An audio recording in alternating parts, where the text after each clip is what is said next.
Hi! Hello! Welcome to our channel. నేను మీ సిరి. ఈరోజు మనం చెప్పుకోబోయే కథ 'మిసెస్ అగస్త్య' పార్ట్ 99. కథలోకి వెళ్ళబోయే ముందు వీడియోని లైక్ చేసి, హైప్ చేయడం మర్చిపోకండి ఫ్రెండ్స్. ఇక వచ్చేయండి. ఏంటన్నట్టు నా వైపు చూశాడు అగస్త్య. ఇక డాడీ వాళ్ళు మనతో ఉండరు. నా బాధని కనిపించనీయకుండా మామూలుగా చెప్పాను. తను అది పసిగట్టేసినట్టు నెమ్మదిగా నా చెంప నిమిరి, "నువ్వు కోరుకున్నది ఇదే కదా! బీ హ్యాపీ" నా కళ్ళలోకి చూస్తూ చెప్పాడు. నేను నిలువుగా తలాడించాను. ఇప్పుడు వాళ్ళతో మనం మా ఇంటికి వెళ్ళిపోదాం. రవణమ్మకి చెప్పాను. అంతా సిద్ధంగానే ఉంది అన్నాను. సరే ఇక స్టార్ట్ అవుదాం పదా! అంటూ ఇద్దరం తలలు తిప్పి అటువైపు చూశాం. డాడీ, చందన గారు ఏమీ మాట్లాడుకోకుండా మరింత మౌనంగా కూర్చొనే ఉన్నారు. చెరో దిక్కు. డాడీ ఇక వెళ్దామా అని అడిగాను. ఇద్దరూ లేచి మౌనంగా వచ్చారు నాతో పాటు. అగస్త్య డ్రైవ్ చేస్తుంటే నేను పక్కనే కూర్చున్నాను. వెనుక డాడీ వాళ్ళు కూర్చున్నారు. అవంతి నా ఒళ్ళోనే నిద్రపోయింది.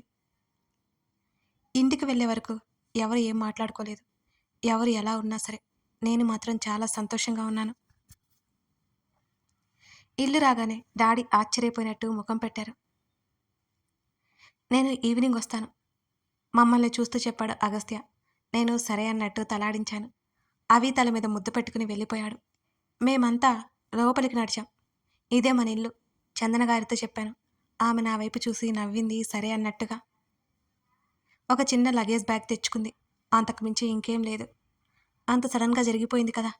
ఇంట్లోకి వస్తున్న వాళ్ళని హారతి ఇవ్వడానికి సిద్ధమైంది రమణమ్మ. డాడీ నా వైపు సీరియస్గా చూశారు. నేను మాత్రం నవ్వుతూ చూశాను డాడీ వైపు. డాడీ నిట్టూరిస్తే, రమణమ్మ నువ్వు నా రూమ్లో నా కూతురి దగ్గర ఉందుగనిరా, ఇది నిద్రపోతుంది అని అలాగే భుజం మీద వేసుకుని మెట్ల వైపు నడుస్తూ వాళ్ళను అక్కడే వదిలేసి వెళ్ళిపోయాను నేను. రవణమ్మ అయోమయంగా నా వెనకాలే వచ్చింది. నా కూతుర్ని బెడ్ మీద పడుకోబెట్టి రవణమ్మని ఉండమని నేను తిరిగి కిందకొచ్చేశాను.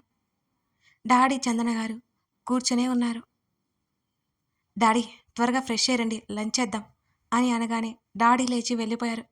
మీరేంటి ఇంకా ఇక్కడే ఉన్నారు? ఆవిడ లేచి నా వైపు అయోమయంగా చూసింది.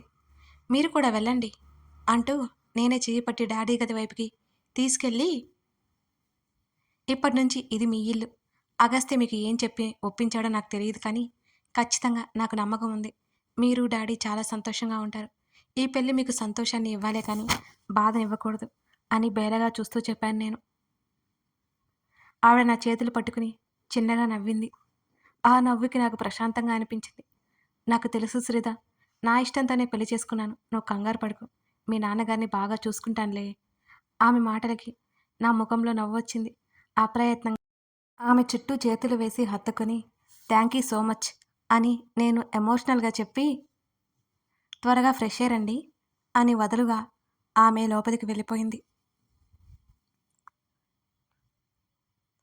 మీకు కథ ఇంకొంచెం తెలియడం కోసం, శ్రీధర్ చూడలేనివి, తెలుసుకోలేనివి మరిన్ని సన్నివేశాలు చెప్పడం కోసం ఈ కథను నేను రచయిత స్టైల్లోకి మార్చడం జరిగింది. అర్థమైందని నేను అనుకుంటున్నాను మీకు. చందన గదిలోకి వెళ్ళింది. అప్పటికే ఆనంద్ వాష్రూమ్లో ఉన్నాడు. ఆమె ఆ గది అంతా కలయ చూసింది. తన బ్యాగ్ తీసి పక్కన పెట్టింది. మౌనంగా బెడ్ మీద కూర్చుని గడ్డం కింద రెండు చేతులు పెట్టుకుని తలదించుకొని ఆలోచిస్తోంది. కాసేపటికి ఆనంద్ బయటకొచ్చాడు. ఆమెను చూస్తుంటే తన కూతురు బలవంతంగా పెళ్లి కొప్పించిందేమో అని అతనికి కాస్త భయంగా ఉంది. బట్టలు మార్చుకుని ఆమెకు దగ్గరికొచ్చి చందన అని పిలిచాడు. ఆమె అతని వంక తల ఎత్తి చూసింది. మర్యాదపూర్వకంగా లేచి నిలబడింది. నా కూతురు నీకేం చెప్పి పెళ్లి కొప్పించిందో నాకు తెలియదు. నేను బలవంత పెట్టి ఉంటే తప్పు మాత్రం నాదే. నీకు ఇష్టమా లేదా అని నేను కూడా అడగలేదు. నువ్విక్కడ ఎటువంటి ఇబ్బంది పడక్కర్లేదు. ఫ్రీగా ఉండు అని ఏం మాట్లాడాలో అర్థం కాక ఏదేదో మాట్లాడాడు ఆనంద్. బలవంతంగా ఒప్పించిందని నేను చెప్పలేదు కదండి. నేను ఇష్టపూర్వకంగానే ఈ పెళ్లి చేసుకున్నాను అని అంటూ బ్యాగులో నుండి చీర తీసుకుని ఆమె బాత్రూంలోకి వెళ్ళిపోయింది. అయోమయంగా చూస్తుండిపోయాడు ఆనంద్ వెళ్తున్న ఆమె వైపే. చందన రాకముందే బయటికి వెళ్ళిపోవాలనుకున్నాడు కానీ శ్రీధర్కి కాస్త భయపడి అక్కడే ఉండిపోయాడు ఆనంద్. చందన బయటికి వచ్చి జుట్టు ముడిపెట్టుకుంది. ఆమె బట్టలు తీసి కబోర్డ్లో సర్దుకుంది. వెళ్దాం రండి. ఆమె అంత ఫ్రీగా ఉండడం చూస్తే నిజంగానే ఆశ్చర్యపోయాడు ఆనంద్. ఆమె కూడా అతనితో పాటు బయటకొచ్చింది. అప్పటికే లేచి ఉన్న కూతురికి భోజనం తినిపించి ఆడిస్తోంది శ్రీధ. కలిసి వచ్చిన వాళ్ళిద్దరినీ చూడగానే నాకు చాలా తృప్తిగా అనిపించింది. చందన గారు సరిగ్గానే ఉన్నారు. మా డాడీనే ఇంకా తప్పించుకోవాలని చూస్తున్నారని అర్థమైపోయింది. ఆవిని రమణమ్మకిచ్చి వాళ్ళిద్దరికీ భోజనం వడ్డించి నేను పక్కనే కూర్చున్నాను. నేను డాడీతో మాట్లాడకుండా చందన గారితో మాట్లాడుతున్నాను. ఆమె చాలా మామూలుగా ఫ్రీగా మాట్లాడుతోంది నాతో. మీరు చాలా హైట్ ఉన్నారు. నేను అంత హైట్ లేనని అగస్త్య ఏడిపిస్తాడు నన్ను అని మూతి ముడుచుకుపోతుండగా అన్నాను నేను. నువ్వు ఇలాగే క్యూట్‌గా ఉన్నావు శ్రీదా. బావున్నావు. ఇంకెందుకు హైట్? హైట్ వల్ల యూజ్ ఏముంది? ఎలా ఉన్నా ఏ ఉపయోగం ఉండదు. ఆవిడ నవ్వుతూ మాట్లాడుతుంటే, మా డాడీ మాత్రం అసలు నోరు విప్పకుండా దీర్ఘాలోచనలో ఉన్నారు. మా డాడీకి క్లాస్ తీసుకోమని సుదర్శన్ అంకుల్‌కి చెప్పాలి అనుకున్నాను నేను. మాట్లాడుకుంటూ భోజనాలని చేసేశాం. డాడీ అక్కడ ఒక నిమిషం కూడా ఉండకుండా గదిలోకి వెళ్ళిపోయాడు. అవి ఆడుకుంటుంటే చూస్తున్నాం మేమిద్దరం. అచ్చు నీలాగే ఉంది. ఆవిని చూస్తూ అంది చందన గారు. నేను చిన్నగా నవ్వాను. మా రావణ్ ఎప్పుడు ఇదే అంటాడు. నా కూతురు నాలాగే ఉందని. దాని రూపం మాత్రమే నాది. లక్షణాలన్నీ వాళ్ళ డాడీవి. పెద్ద రాక్షసి ఇది అన్నాను నేను. నా మాటలకి ఆవిడ నవ్వేసింది. మీ లగేజ్ అంతా అక్కడే ఉండిపోయింది కదా! నేను ఈవినింగ్ తెప్పిస్తాను అని అన్నాను. పర్లేదు. అక్కడంత లగేజ్ ఏం లేదు. బట్టలు తెచ్చుకున్నాను కదా! సరిపోతాయి. ఏవైనా ఉంటే నేను వెళ్లి తీసుకొచ్చుకుంటాను అని అంది. మరి ఆ ఇల్లు? అది నాదే. కంగారు పడకు అని మరోసారి నవ్వింది. ఆ విషయం అంతవరకు నాకు తెలియనే లేదు. నేనేమైనా మాట్లాడితే తప్పుగా అనుకోవద్దు. నాకు లోపల దాచుకోవడం తెలీదు. వేరే ఇంటెన్షన్ ఏమీ ఉండదు. కాకపోతే ఎలా మాట్లాడాలో తెలియక ఏదో ఒకటి అడిగేస్తుంటాను అని ముందుగానే నేను ఆవిడతో చెప్పేశాను. నాకర్థమైంది అని నా చేతి మీద చెయ్యి వేసి చిన్నగా తట్టింది ఆవిడ. ఇలా చెప్తున్నానని తప్పుగా అనుకోవద్దు. నేనే కదా మీకు చెప్పాలి అని ఒకసారి గట్టిగా ఊపిరి తీసుకొని, మా డాడీ చాలా మంచివారు. బాగా చూసుకోండి. ఆయన మిమ్మల్ని ఏ లోటు లేకుండా చూసుకుంటారు అని అసలు విషయం చెప్పడానికి కాస్త సంశయించాను నేను. గడ్డం కింద చేతులు పెట్టుకుని నన్నే చూస్తోంది ఆవిడ. నాకు కాస్త కంగారేసింది కూడా. మరి మరి మీకు పిల్లలు కావాలంటే అది పూర్తిగా మీ ఇష్టం. దానికి ఎవరు అడ్డు చెప్పరు. ఆవిడ ఏమనుకుంటుందో అని చాలా భయం వేసింది నాకు ఆ సమయంలో. కానీ చెప్తేనే కదా ఆమెకి ఎటువంటి టెన్షన్ ఉండకుండా ఉంటుంది అనిపించింది. ఇప్పటివరకు ఒంటరిగా ఉన్న ఆమెకి తనకంటూ ఎవరైనా కావాలి అని అనిపిస్తుంది కదా! సరేనంటూ తలాడించి చిన్నగా నవ్వింది. మీరు జాబ్ కంటిన్యూ చేయాలంటే మా డాడీ ఏమీ అనుకోరు అని మళ్ళీ చెప్పాను. నేను కంగారుగా చెప్తూ ఉంటే నా చేతిని పట్టుకొని, మీ డాడీ గురించి నాకు తెలుసు. ప్రతిదానికి కంగారు పడకు సరేనా అని నవ్వుతూ చెప్పింది. నాకు డౌట్ అడగాలా వద్దా అనుకుంటూనే అడిగేశాను నేను. చెప్పు. ఆమె ముఖంలో అదే చిరునవ్వు. నేనొకప్పుడు చూసిన ఆమె, ఈమె ఒకరేనా? అప్పుడు గంభీరంగా ఉన్న ఆమె ఇప్పుడు చాలా ప్రశాంతంగా ఉంది. మా డాడీ దగ్గర 4 ఇయర్స్ వర్క్ చేశారు కదా! మీకు మా డాడీ మీద క్రష్ లాంటిదేం లేదా? చాలా బావుంటారు కదా మా డాడీ. నేను అడుగుతుంటే కళ్ళు వెడల్పు చేసి చూసింది నా వైపు. దెబ్బకి నోటి మీద చెయ్యి అడ్డు పెట్టుకున్నాను. బాబోయ్! ఏం మాట్లాడుతున్నాను నేను? నా దగ్గర ఏది ఆగదే. సారీ అంటే ఏదో సరదాకి అంటూ ఓ వెర్రి నవ్వొకటి నవ్వాను.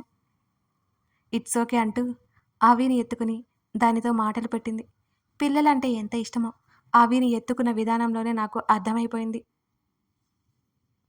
ఎంతో అపురూపంగా నా కూతుర్ని పట్టుకుని మరింత మృదువుగా మాట్లాడుతోంది. తాత అంటూ మా డాడీని అడుగుతోంది అది. ఆమెకి అర్థం కాలేదు. దానికి తాతయ్య కావాలంట అని నేను చెప్పాను.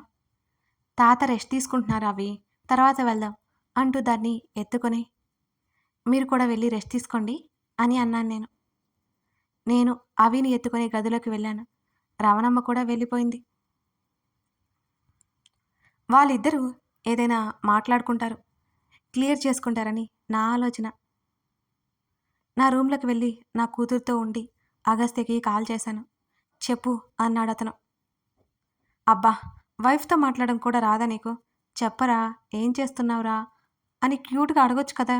నీకు రాదు అని మూతి తిప్పుతూ అన్నాను. నాకు రాదులే కానీ విషయం ఏంటో చెప్పు. నా మాటలు ఏమాత్రం పట్టించుకోకుండా అన్నాడు అగస్త్య. ఛ! ఈ మనిషికి మానవత్వం అనేదే లేదు. ఈవినింగ్ రా నేనొచ్చేస్తా అని చెప్పాను. 6:00కొస్తాను. అవి ఏం చేస్తుంది? చిరాగ్గా ఏమైనా ఉందా? అని అడిగాడు. అబ్బో! ఈయన గారి కూతురు ఎండలో వచ్చింది కదా! అది ఆయన బాధ. అదేం లేదు చక్కుంటుంది. కాసేపు ఆడించి పడుకోబెడతానులే. ఇందాక కూడా సరిగ్గా పడుకోలేదిది. పొద్దున్నే లేచింది కదా ఇవాళ. పనిమంతురాలు అని అన్నాను. తను నా మాటలకి నవ్వాడు. అప్పుడప్పుడు అవిలో నీ లక్షణాలే కనిపిస్తుంటాయిలే అని అన్నాడు. ఓయ్ అని కోపంగా అన్నాను. ఏడ్చావులే కానీ ఇంకేంటి మరి నాకు అర్కుంది అని అన్నాడు అగస్త్య. సర్లే ఆ విషయమే చెప్పడానికి చేశాను. భోజనం స్కిప్ చేయకు అని అన్నాను. చేసేశాను అని చెప్పాడు తను. ఉంటాను. కాల్ కట్ చేశాడు అగస్త్య. మరో అరగంట తర్వాత నా కూతుర్ని నిద్రపుచ్చి నేను బయటకొచ్చాను. రైలింగ్ నుంచి కిందకు చూసిన నాకు ఒక్కసారికి షాక్ తగిలింది. హాల్లో అలాగే సోఫాలో పడుకొని కనిపించారు చందన గారు. తల మీద చేయి పెట్టుకుని ఇంకా ఆలోచిస్తున్నట్టుగా ఉంది ఆమె. బాబోయ్ వీళ్ళని నేను వదిలేసిపోతే ఇలాగే ఆ చివర ఒకరు ఈ చివర ఒకరు ఉంటారేమో అనిపించింది నాకు. సాయంత్రం అగస్త్య వచ్చాక 2 రోజులు ఇక్కడే ఉండాలి. నన్ను పంపేసి వీళ్ళిద్దరూ సంబంధం లేకుండా ఉండిపోదామని డిసైడ్ అయిపోయారా ఏంటి? నాకైతే అనుమానం వచ్చేసింది వీళ్ళ మీద. బంధం బలపడితేనే కదా ఒంటరి అనే ఫీలింగ్ పారిపోయేది. తోడు అంటే పక్కన ఒకరికొకరు ఉండడం కాదు, మనసు విప్పి మాట్లాడుకునేలా, ఒకరి కోసం మరొకరు ఉండడం, ప్రతి భావాన్ని పంచుకునేలా ఉండడం. వీళ్ళిలా ఉంటారా లేదా నాకు భయం వేసింది. వీళ్ళు ఒకరి కోసం ఒకరు ఉంటారు అని నమ్మకం ఉన్నా సరే అది తొందరగా అవ్వాలని నేను కోరుకున్నాను. మరో అరగంట తర్వాత వచ్చి చూసిన ఆవిడ అలాగే ఉన్నారు. దేవుడా ఇలా అయితే ఎలా అసలు? అప్పటికప్పుడు వెళ్ళలేను కదా, అందుకే మరో గంట రూమ్లో గడిపేశాను నేను. నా కూతురు నిద్రలేచిన తర్వాత దాన్ని తీసుకుని కిందకి వచ్చాను. నేను వచ్చేసరికి ఆవిడ లేదు. హమ్మయ్య ఇప్పటికైనా రూమ్లోకి వెళ్ళారనుకుని నా కూతురికి చెప్పులు తగిలించి గార్డెన్లోకి వాకింగ్ కోసమని తీసుకెళ్ళిపోయాను. అప్పుడప్పుడు శ్రీధర్ నరేషన్ ఉండదు. ఐ హోప్ మీకు అర్థమవుతుందని అనుకుంటున్నా. ఎప్పటికా గదిలోకి నడిచింది చందన. విండో దగ్గర ఉన్న టేబుల్ ముందు కూర్చొని ఫైల్స్ చెక్ చేసుకుంటున్నాడు ఆనంద్. లోపలికి రావడానికి అన్నట్టు తలుపు కొట్టింది. కమిన్ అని తల తిప్పి చూడకుండానే చెప్పాడు ఆనంద్. అతనేదో ముఖ్యమైన పనిలో ఉన్నట్టున్నాడని ఆమెకు అర్థమైంది. అతను చెప్పిన విధానానికి చిన్నగా నవ్వుకుని నెమ్మదిగా తలుపులు మూసి బ్యాగులో ఉన్న మొబైల్ తీసుకొచ్చుకుని బెడ్ మీద కూర్చుంది చందన. తర్వాత రోజు కూడా సెలవు కావాలని మెయిల్ పెట్టి మెయిల్స్ మెసేజ్లన్నీ చెక్ చేసుకుంటోంది ఆమె. ఆమెది ప్రైవేట్ బ్యాంక్ కాబట్టి అంత తేలిగ్గా లీవ్స్ ఇవ్వరు. ఆమె అనవసరంగా ఎప్పుడూ సెలవు పెట్టలేదు కాబట్టి అరగంటలోనే ఆమెకు రిప్లై వచ్చింది. ఒళ్ళు విరుచుకుంటూ కుర్చీలో నుంచి పైకి లేచి వెనక్కి తిరిగిన ఆనంద్కి కాళ్ళు దగ్గరగా పెట్టుకుని బెడ్ రెస్ట్కి ఆనుకుని ఒడిలో దిండు పెట్టుకుని దాని మీద మొబైల్ పెట్టుకుని తల పూర్తిగా కిందకు దించేసి మొబైల్ చూసుకుంటున్న చందన కనిపించింది. ఆమెను అక్కడ చూడడం ఆశ్చర్యం వేసింది. ఆమె వచ్చింది కూడా గమనించలేదు తను. ఆమె ఏమనుకుంటుంది? నన్ను నమ్మి ఇంతవరకు వస్తే పట్టించకపోతే ఎలా? శ్రీధకు తెలిస్తే ఊరుకుంటుందా? చందన పిలుస్తూనే ఆమె దగ్గరికి నడిచాడు ఆనంద్. ఆ గబుక్కున తలెత్తి చూసింది. లేవబోతున్నామని కూర్చో లేవకు అంటూ ఎదురుగా కూర్చున్నాడు ఆనంద్. నేను పనిలో ఉండి చూసుకోలేదు నిన్ను. ఎంతసేపు అవుతుంది వచ్చి? బోర్ కొడుతుందా? ఇంతకుముందు ఉన్న పరిచయం వల్ల వచ్చిన చనువు వల్లనో లేక భార్య అనే హక్కు వల్ల వచ్చిన చనువు వల్లనో మరి చాలా మామూలుగా అడిగాడు ఆనంద్. ఇప్పుడే వచ్చాను అని చెప్పింది. చూసుకోలేదు అని మళ్ళీ చెప్పాడు. It's okay. ఆమె చిరునవ్వు నవ్వింది. ఇక్కడ కంఫర్ట్గానే ఉందా? ఉన్నట్టుండి అదే చిరునవ్వుతో తలాడించింది. ఫ్రీగా ఉండు అని ఆనంద్ అన్నాడు. అంది చందన. నాకు బయట కొంచెం పని ఉంది, వెళ్ళొస్తాను ఆమెతో చెప్పి లేచాడు. ఆమె సరే అన్నది. అతను బయటికి నడిచాడు. ఒక్కడే బయటికి వచ్చిన మా డాడీని చూస్తూ కాఫీ కావాలా డాడీ అని అడిగాను నేను. నన్ను అక్కడ ఆయన ఊహించలేదనుకుంటా. ఒక్క క్షణం ఉలిక్కిపాటుగా ఉండడం నేను గమనించాను. మా డాడీని చూడగానే కాళ్ళు దగ్గరికి వెళ్ళి ఎత్తుకోమని చేతులు చాచింది నా కూతురు. నా కూతుర్ని ఎత్తుకుని బంగారం నిద్రపోయావా అంటూ ముద్దు చేశారు డాడీ. చాక్లెట్ కావాలా నీకు అని అడిగారు డాడీ. నా కూతురికి ఎక్కడలేని ఉత్సాహం వచ్చింది చాక్లెట్ పేరు వినగానే.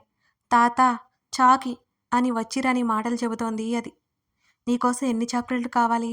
డాడీ నవ్వుతూ అడుగుతుంటే తన వేళ్ళు మొత్తం చూపించింది నా కూతురు. తనకు చాక్లెట్ కావాలంటే తర్వాత కానొచ్చు కానీ ఇలా రండి కూర్చోని ముందు అని నేను అంటుంటే, బయట పనుంది బేబీ, నేను త్వరగా వచ్చేస్తాను అని అన్నారు డాడీ. డాడీ, అసలేమనుకుంటున్నారు మీరు? ఒక్కసారిగా నాకు కోపం ముంచుకొచ్చింది. బయటికెళ్ళి వస్తాను అంటున్నాను అని నా వైపు ఆశ్చర్యంగా చూస్తూ ఉన్నారు డాడీ. మీరు మరీ ఇలా తయారయ్యారేంటి డాడీ అని కోపంగా పైకి లేచాను నేను. ఇప్పుడు ఏమైంది బేబీ అని డాడీ బిక్కమొహం వేశారు. అప్పుడే బయటకంటే ఎందుకు వెళ్తున్నారు? మీకోసం ఇంట్లో ఒకరు ఉన్నారని గుర్తుపెట్టుకోండి డాడీ అని సీరియస్గా చెప్పాను. సుదర్శన్ అంకుల్ కాల్ చేశాడు బేబీ, కలవాలి అన్నాడు అనగానే నేను కాస్త చల్లబడ్డాను. హమ్మయ్య, నేను చెప్పగానే అంకుల్ కాల్ చేసి ఉంటారు. అంకుల్ అయితేనే ఈయనకి బ్రెయిన్ వాష్ చేస్తారు అనుకున్నాను నేను. అయినా నేను కోపం తగ్గించుకోలేదు. సడన్గా నాకు కోపం తగ్గిపోతే మా డాడీ ఎక్కడ కనిపెట్టేస్తారేమోనని నా భయం, అంతే కదా. కానీ డాడీ, ఇప్పుడు వెళ్ళడం అవసరమా అని అసహనంగా అన్నాను. కాదు కాదు, నటిస్తూనే అన్నాను. వాడికి తెలిసి కూడా కాల్ చేశాడంటే ముఖ్యమైన విషయం అయ్యే ఉంటుంది కదా బేబీ. అలా వెళ్ళి ఇలా వచ్చేస్తాను సరేనా అని డాడీ అడిగారు. వెళ్ళండి అని ముఖం ముడిచేసుకున్నాను నేను. నా కూతుర్ని దించుతుంటే అది దిగలేదు డాడీ నుంచి. నేను మళ్ళీ వస్తానవి, మమ్మీ దగ్గరికి వెళ్ళు అని అంటుంటే మా డాడీ మెడకరుచుకుని చాక్లెట్ కోసం అన్నట్టు దిగలేదు అది. మా డాడీతో బయటికి వెళ్ళాలని ప్లాన్లు వేస్తోంది. నేను తీసుకోబోతుంటే గట్టిగా ఏడవడం మొదలుపెట్టింది. దాని ఏడుపుకి లోపలే ఉన్న చందన గారు కూడా బయటకు వచ్చారు. కథ కొనసాగుతుంది. ఎలా ఉంది ఈ కథ? మొత్తానికి శ్రీధ అనుకున్నది చేసింది. తన తండ్రి సంతోషం కోసం ఆమె చేసిన ఈ పని మీకు నచ్చిందా? ఇప్పుడు వారి జీవితం ఎలాంటి మలుపులతో ముందుకు వెళ్ళబోతుంది? ఇంకా కథ ఇంట్రెస్టింగ్గా ఉంటుందండి. తప్పకుండా చూడండి. Thank you for watching this video. మరో ఎపిసోడ్తో మనం మళ్ళీ కలుద్దాం. లైక్ చేయడం, కామెంట్ చేయడం మర్చిపోకండి ఫ్రెండ్స్. టాటా.